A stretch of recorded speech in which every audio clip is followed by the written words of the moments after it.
नमस्कार प्यारे बच्चों, मैं मनीष शर्मा स्वागत करता हूं आप सभी का इकोनॉमिक्स फ्लो में। आज मैक्रो इकोनॉमिक्स से रिलेटेड और इंडियन इकोनॉमिक डेवलपमेंट से रिलेटेड एक इम्पोर्टेंट टॉपिक आपके लिए लेकर के आया हूं। टॉपिक है difference between balance of payment and balance of trade. अब हम सबसे पहले बात करते हैं बैलेंस ऑफ पेमेंट क्या होता है। देखिए बच्चों, balance of payment it is a systematic record of all economic transaction between resident of the country and rest of the world.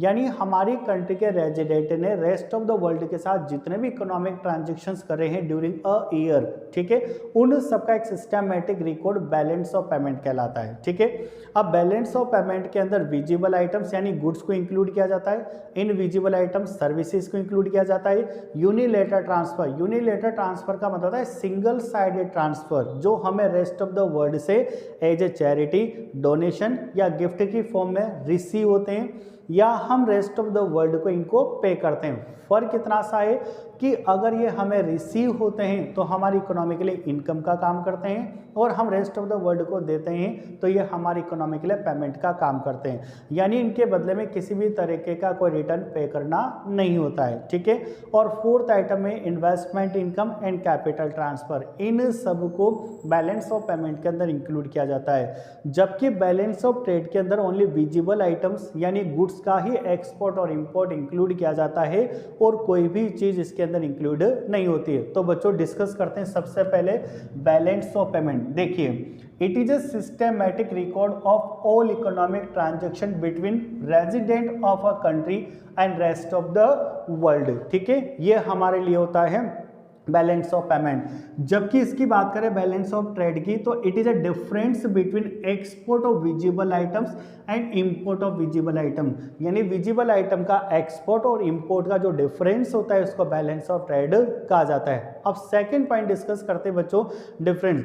अभी हमने ये कहा आपसे कि बैलेंस ऑफ पेमेंट के अंदर सारी चीजों को इंक्लूड किया जाता है, यानी इट इंक्लूड्स विजिबल आइटम जिन्हें गुड्स की फॉर्म में जाना जाता है, इनविजिबल आइटम यानी कि सर्विसेज की बात की जा रही है, unilateral transfer single sided transfer की बात की जा रही है, investment income and capital transfer.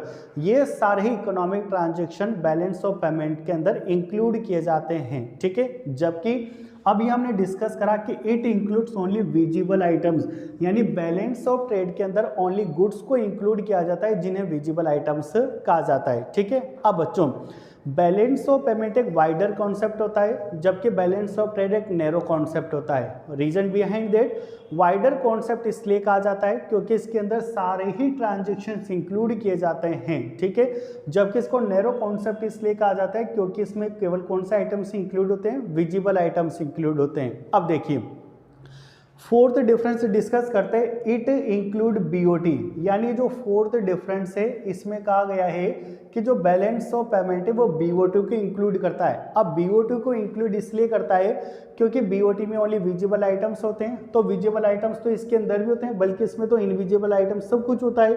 तो इसके अंदर कौन इंक्लूड हो गया, पूरा बीओटी। तो फिर इसके लिए क्या बोलोगे, it is a part of the BOP.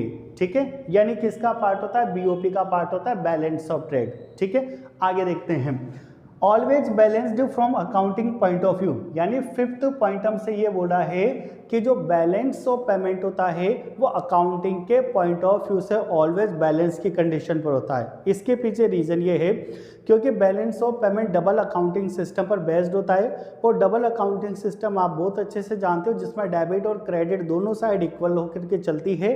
अगर डेबिट साइड ज़्यादा है तो रेस्ट ऑफ द अमाउंट आप क्रेडिट साइड में ट्रांसफर करके दोनों का total balance in figure equal करते हो। ठीक है, इसलिए ये डबल अकाउंटिंग सिस्टम पर बेस्ड होने की वजह से अकाउंटिंग के पॉइंट ऑफ व्यू से हमेशा बैलेंस की कंडीशन पर होगी, जबकि बैलेंस ऑफ ट्रेड अकाउंटिंग पे पॉइंट ऑफ व्यू से या अकाउंटिंग के पॉइंट ऑफ व्यू पे काम नहीं करेगा, डबल अकाउंटिंग सिस्टम पर बेस्ड नहीं होता है।